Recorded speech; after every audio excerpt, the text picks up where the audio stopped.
All right, what's up, everybody? Chris coming to you from Salty Island Games, but this week I am actually here out in public.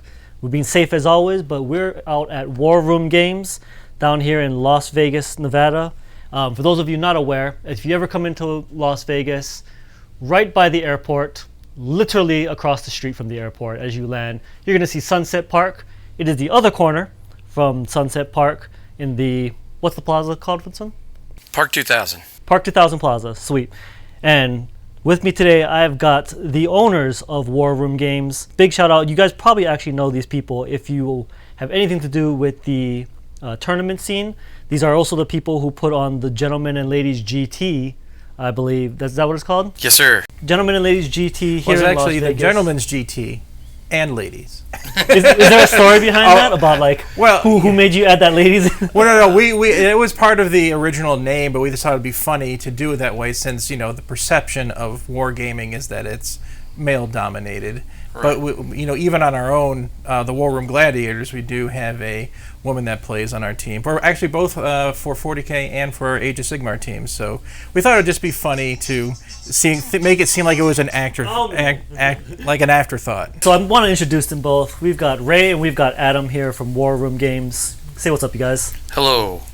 Hello, everybody. We're happy to be here with Chris on the Salty Island, although I guess off today since we're in the store. But we're in the war room. We're gonna bring the salt here. To Salty war. I mean, we have a few players that do that anyways. if you ever stop down and just watch some people play. Yes, we have salty dudes all the time. I think that's part of wargaming. That pretty much. I mean, that's pretty much our shtick. So want to say I'm glad that you guys made it through and you guys are still here for the community. So super happy for that, actually. So are we. Yeah, so are we. We worked really hard the last few months, and we've just tried to make it where we can continue to share a hobby, I guess, with people. And we are part of this community, so it means a lot to us to continue that presence and make sure people have a place to go.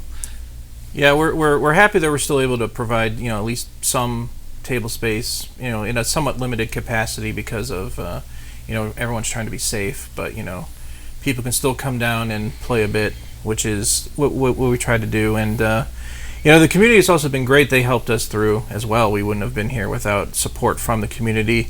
They were instrumental in helping us, especially when we had to be locked down for those few months. Absolutely. Yeah, absolutely. Very nice. So yeah, just to throw it out here, actually, as I'm sitting here in the store, I do see you guys have a couple of tables set up. And obviously all gamers know what 6 feet looks like, right? So I can obviously tell that you got it spaced out here. So that's really cool that you guys have a place because not everyone's fortunate enough to either, have table space, have terrain, have somebody else to play with in their house. So that's really cool that you guys are doing that. The big thing that's out here, we've talked about it a couple times, 9th edition is out. We've given our impressions about 9th edition. But our impression is obviously a little bit more from just like a casual hobbyist perspective. How about you guys? What have you guys seen from the community? I think so far there's been a good response as to how people are, perceiving it and making it to be. And I don't think any of the rules changes have really, I think they made good changes. I think it definitely helps the tournament format quite a bit more. I believe that you can see. The guys at Frontline definitely had a large influence as to how the game is now being played, but they were also the ones that were in the trenches for years now, trying to create a solid format for people to understand the game more, and just for it to be more competitive and be, I guess, more balanced, or as balanced as it could be. Mm-hmm. Yeah, and everyone I've spoken to that has been able to get some games in is overwhelmingly positive response to 9th edition. I would say that from both people who've been long-time tournament players all the way down to we have probably 4 or 5 brand new players to 40K who they're diving in with 9th edition and they're really loving it too. So it's from the entire hobby's perspective, from beginners to people who are more interested in narrative and casual play all the way up to the high-end tournament scene. I think everybody is really really appreciates the work that everybody put into this edition. And you mentioned like there's a lot of new people coming into ninth edition also. Have you kind of gotten any like perspective on that? Because 8th edition was designed very much to bring in a lot of new people, and I think we all saw just a ton of like an explosion of new players to the scene. How do you think ninth edition does it like help them with it, with the rules clarification? Does it seem to be a little bit more like what's kind of like I think the way that they designed the rule book, where they seem to be much more clear and precise with what they want, not to mention they have the examples for all of the different rule sets, right? So that makes it I think it reinforces the rules, and also also the fact that they put out a series of videos on the Warhammer TV YouTube page where they basically took you through all of the steps of the game. I think and I think it still has the accessibility of 8th edition, and I think that it's as new player friendly as it's ever been.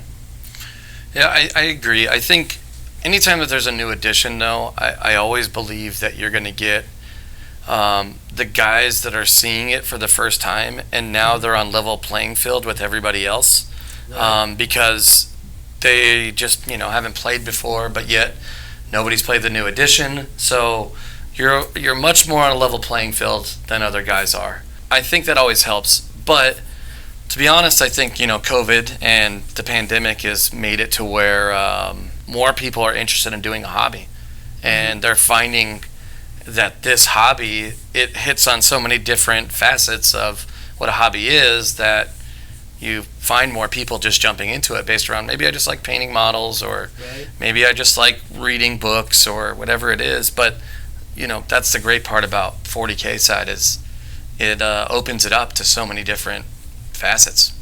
And actually, you mentioned a big topic that I wanted to touch on today, is to talk about the community.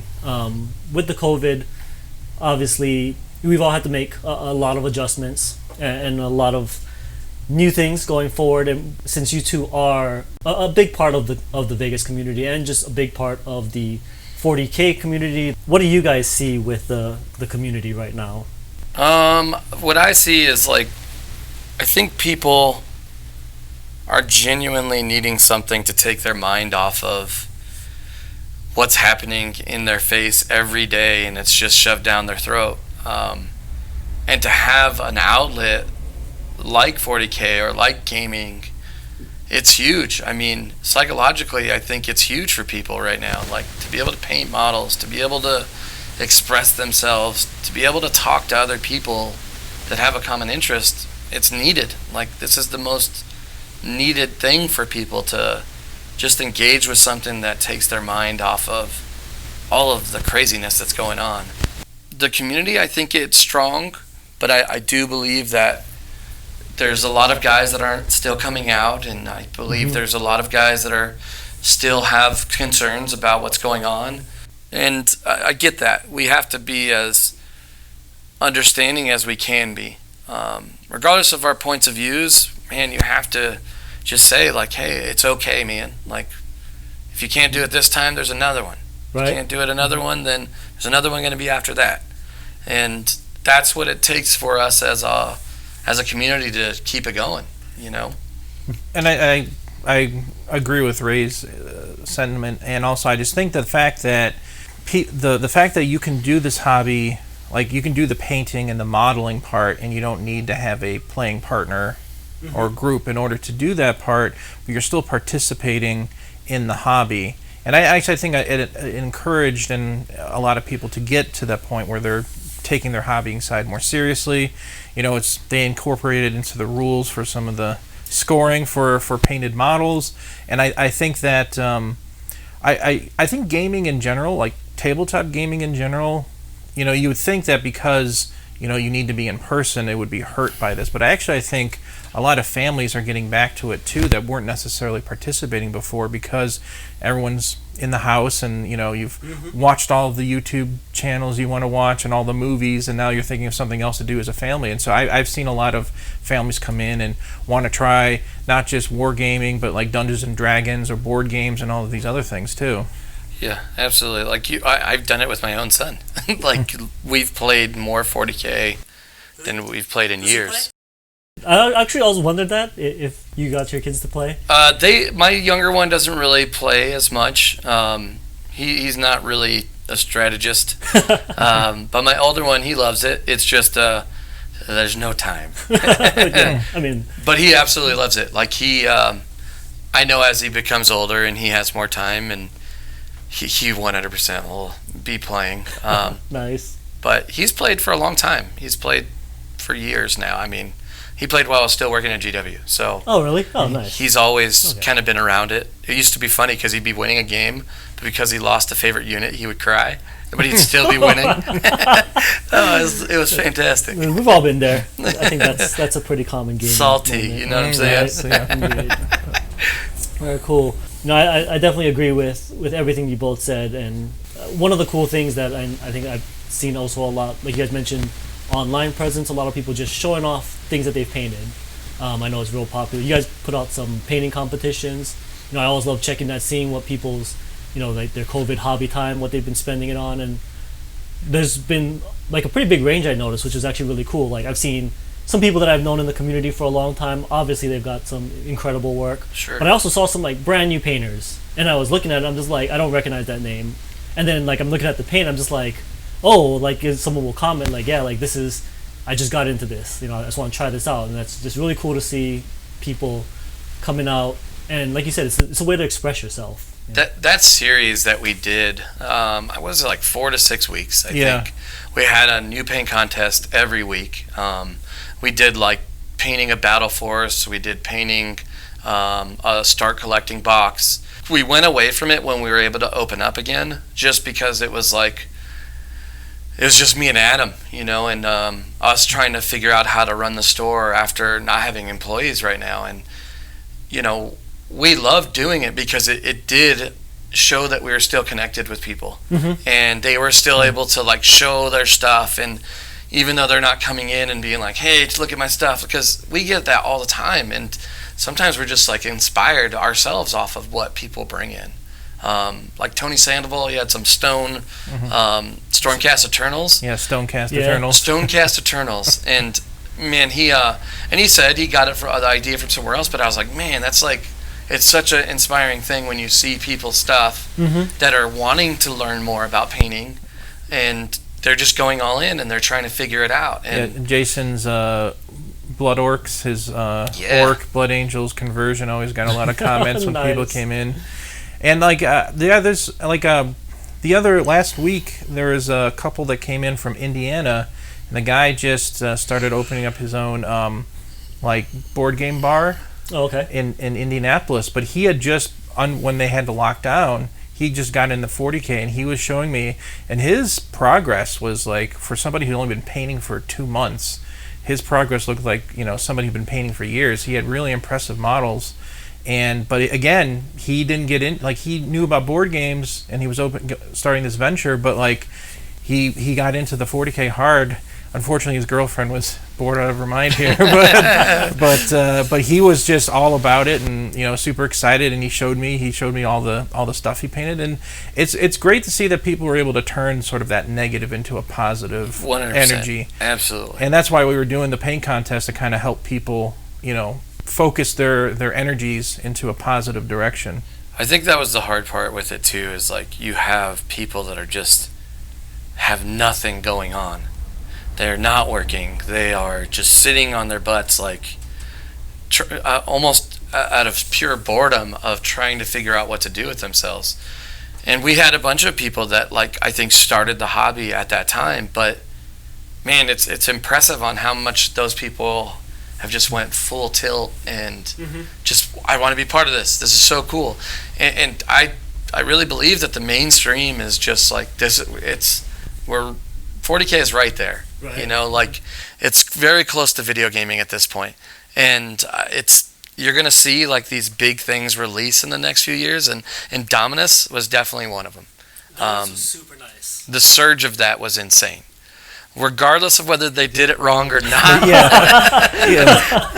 So sometimes Games Workshop succeeds despite themselves. Yeah. And they have a set in mind. But they're gonna hit that. I think when the animated series that they've been working on come out too, that's going to take it to the next level. I agree. The Blood Angels and then the Eisenhorn series, and like because that Astartes YouTube series, Right. that got a lot So of just good. general interest, and people were like, "Oh my god, I didn't realize that this was so cool," and it encapsulated really what the 40K universe is. They got that new video game coming out too. I mean, it's nuts, man. Like their IP is McFarlane Toys. Like their IP is everywhere right now. So it's exciting because you're part of like that culture that all of a sudden is like been in this like, oh, you nerds for years, and now you're just kind of like, man, I know about this stuff.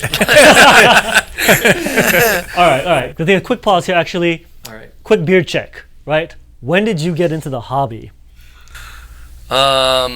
I got into the hobby when my wife was pregnant with my son, and now it would have been, it's close to 17 years ago. So yeah, he's 16. She was pregnant. He was born in July, so yeah, about 16 and a half years ago. Nice. And so, like, my first sort of Games Workshop entry was actually Hero Quest back in the 90s.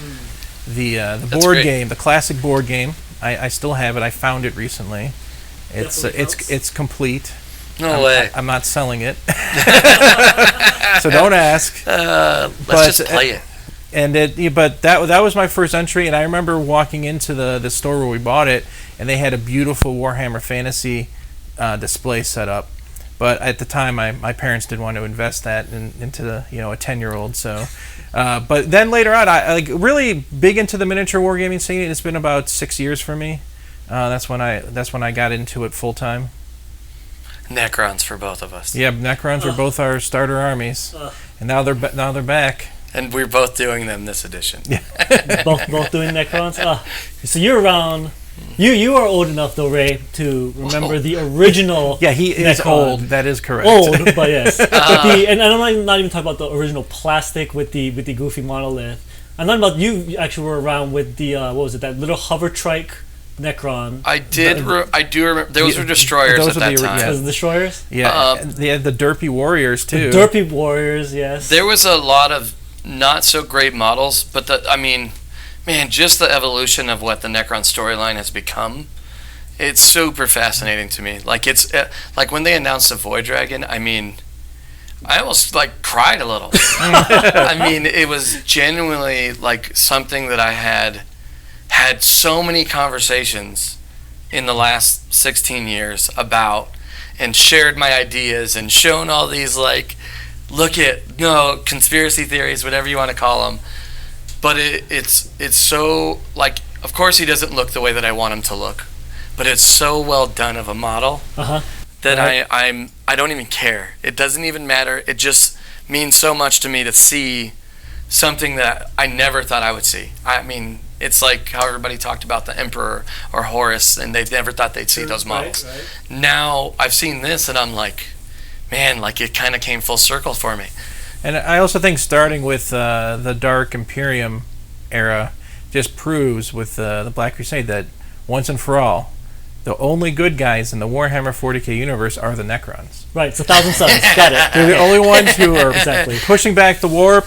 They That's all I'm saying. fought those Eldar that created a Chaos Disgusting. God. I mean, They're disgusting. yeah, exactly.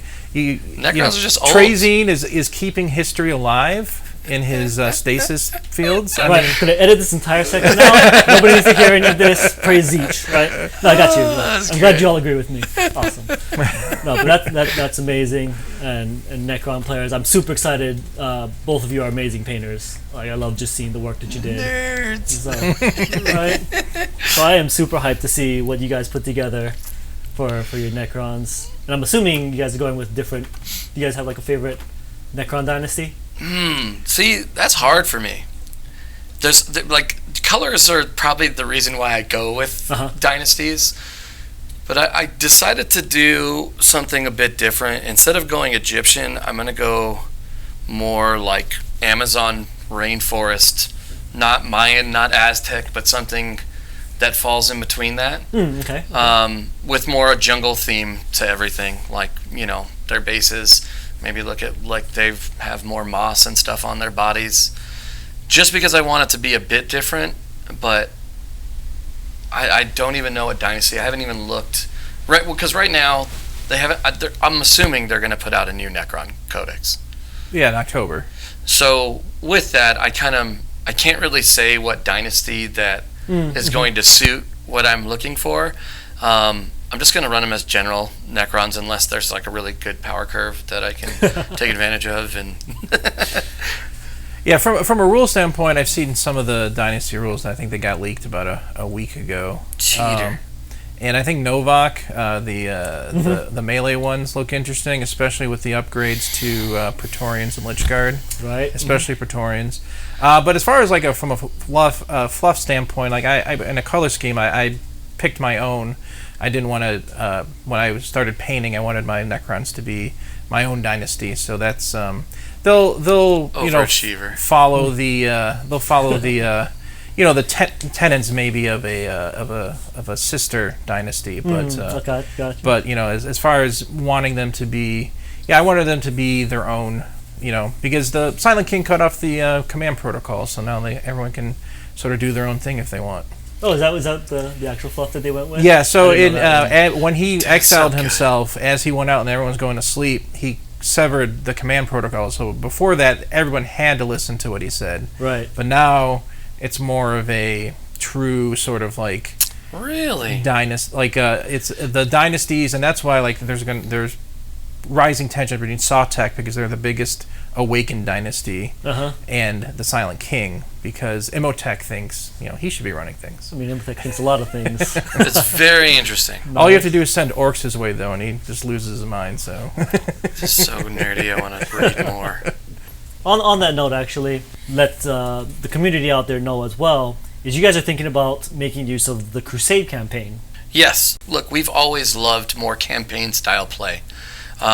We sponsor a team, of course, but we sponsor the team to go play competitively while in-store we really do narrative. So it's kind of funny, but we definitely... I know for me, the narrative side is so fun. Because I like hearing about people's stories of their armies and how they got to this point and how strong that they can become. So the narrative, I think it's important to do. Crusade sounds pretty cool. The rules, I'll say, like I've had a little bit of a hard time trying to decipher their intentions of how they laid it out.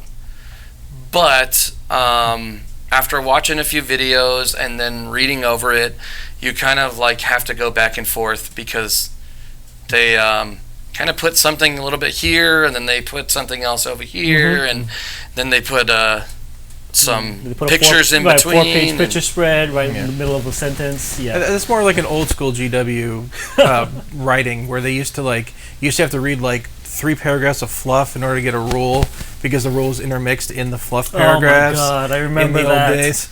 And so it's a little bit more of an old school, but I do think because the setting is so rich in story that letting players create their own story within the 40K universe and doing it with a framework, I think that would be very helpful. Those Crusade journals are fantastic because it can be a nice record of everything, because we've all had like cool things happen in a game where some unit that was supposed to get wiped out in melee ended up, your dice got hot and your opponent got cold and they ended up holding the line, like 3 guardsmen fighting off a band of orc war bikers. Right. They're supposed to get wiped out, but they held the line, and so you can like throw that into your Crusade army and give them a name and start tracking their progress.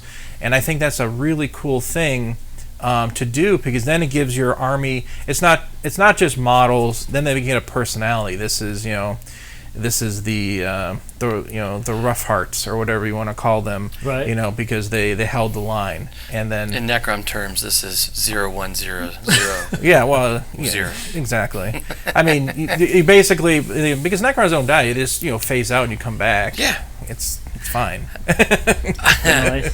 But we want, the campaign side is something that, we're working with you guys with on the Salty Island side, and is that something we're wanting to talk about? Yeah, no, for sure, sure. If you guys want to go ahead and leak an announcement. Yeah, I mean, we're still working on how all the mechanics are going to work with how we still have limited, people have limited ability to play. We want to make sure that people have access to games either here or if they can play elsewhere and just kind of like report in what happened. Mm-hmm. We got to figure that part out because some people aren't going to make this one. I mean, because they aren't comfortable with playing games, having people over, whatever it is. So, I mean, it's okay to skip. I think people have to understand we're going to be doing this for a long time. I mean, we're going to do it again and again because I believe that as we get one completed on the Crusade side, we'll be able to refine it the way that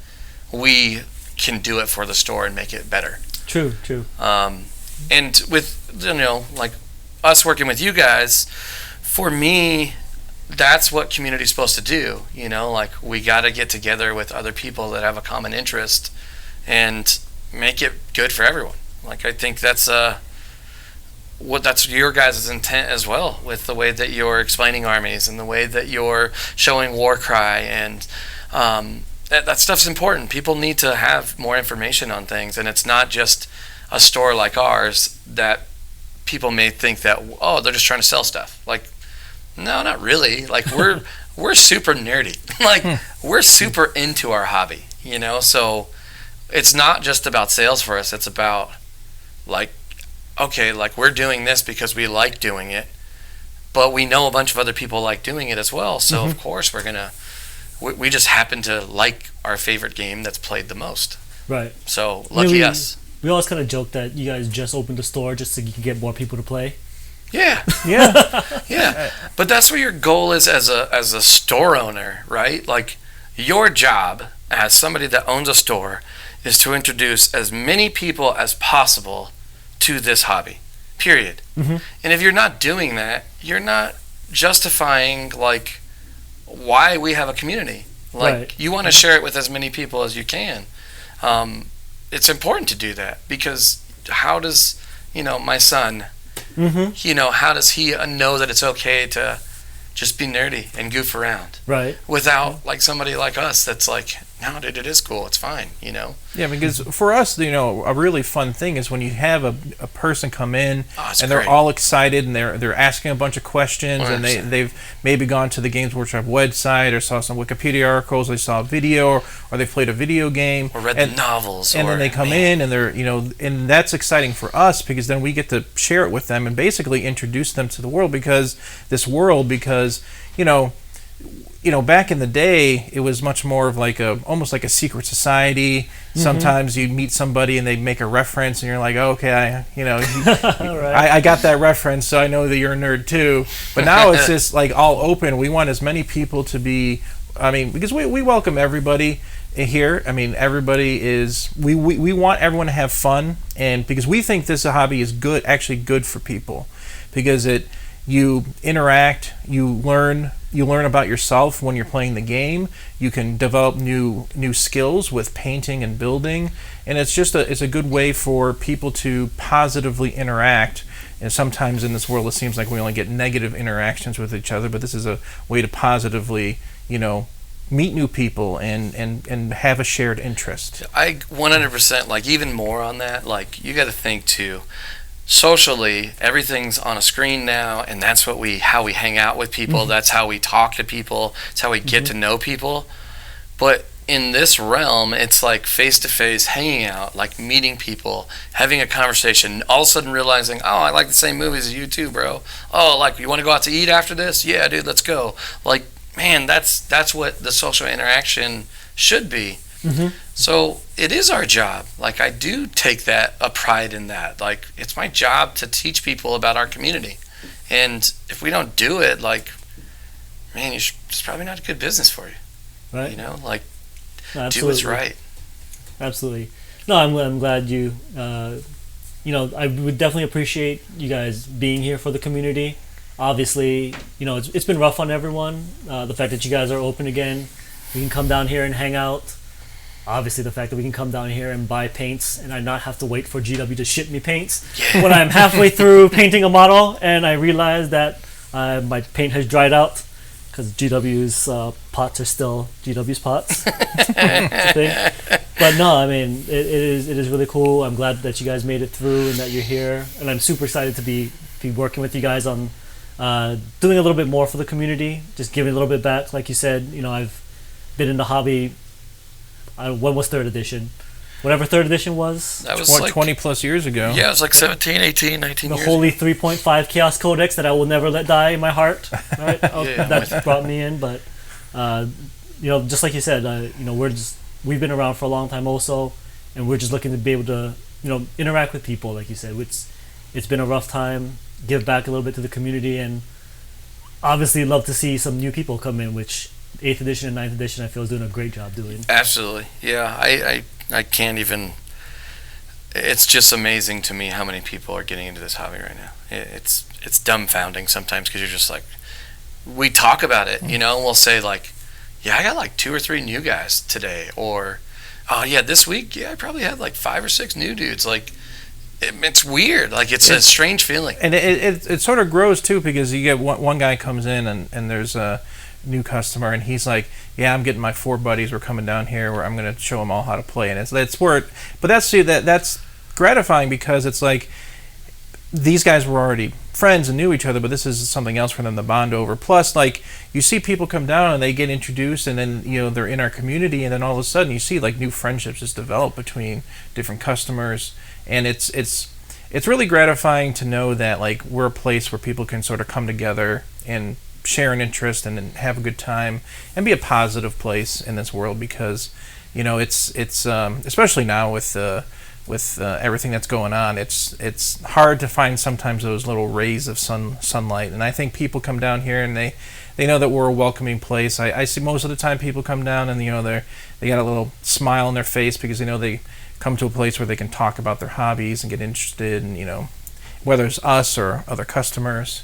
I think it's gratifying that we can provide that type of place for people. Last thing, just to kind of quick tie it right back around again. So in regards to the Crusade campaign, we'll be working with you guys on finding a way to get games reported. We definitely want everyone to have some form of way to participate. So there's also going to be a painting aspect. If you have a new army, you can definitely participate along the Crusade campaign. We'll be doing some videos helping walk people through. As Ray mentioned, it is not the easiest to read the Crusade section of the book. It is, however, incredibly easy if someone just explains and walks you through the process. And even if you're not playing the game, we encourage you to start painting up a new Crusade force. You don't have to necessarily play. You can paint, build up a war band up to a full army size. Not that any of us needs another reason to buy more miniatures. There's going to be something for everybody. And also check out Warroom's Facebook page. You guys got a website also? Our website is being revamped as we speak to try to help and assist people with more online sales and make it easier on people. Yeah, right now it's Warroom Games, WRG.com. But it is we are going to have a new version of that coming out in the next month at the latest. Okay. Well, definitely the Facebook page is up. Warroom Games? Yep, Warroom Games. LV, right? Yeah, Warroom Games LV. There'll be a link down in the description below. So any last wrap-up thoughts, you guys? No, I appreciate it, man. We're very excited, and we are definitely looking forward to this campaign. Yeah, and we just appreciate you, coming down and talking with us about this and helping support the community. Definitely. And since you guys are both doing Necrons, you guys want to... At some point, we've got to get a Necron off. Is that what it's called? Whatever it is when two... A neck off. Yeah, we're gonna have a neck off. Right, Yep. Right. Definitely got to get you two on video playing a game. Sure. And that happened before. It was Sisters versus Tau. How did that go? Did you win? It was very bloody. I remember it was very bloody. That Taunar did a lot of work. Taunar, cheater. Right. All I heard is I'm a Forge World cheater, and I brought a giant Giant Forge World model. Hey, he won that. He won that model. Oh, I won that model. That's why I use it. Yeah. That's great. All right. Well, thanks so much for your time. I really appreciate you hanging out. We'll definitely have you on the show again. Awesome. Thanks Thank you. a lot, Chris. All right. Thanks everyone for checking in with us. Stay tuned for the next episode. Peace out.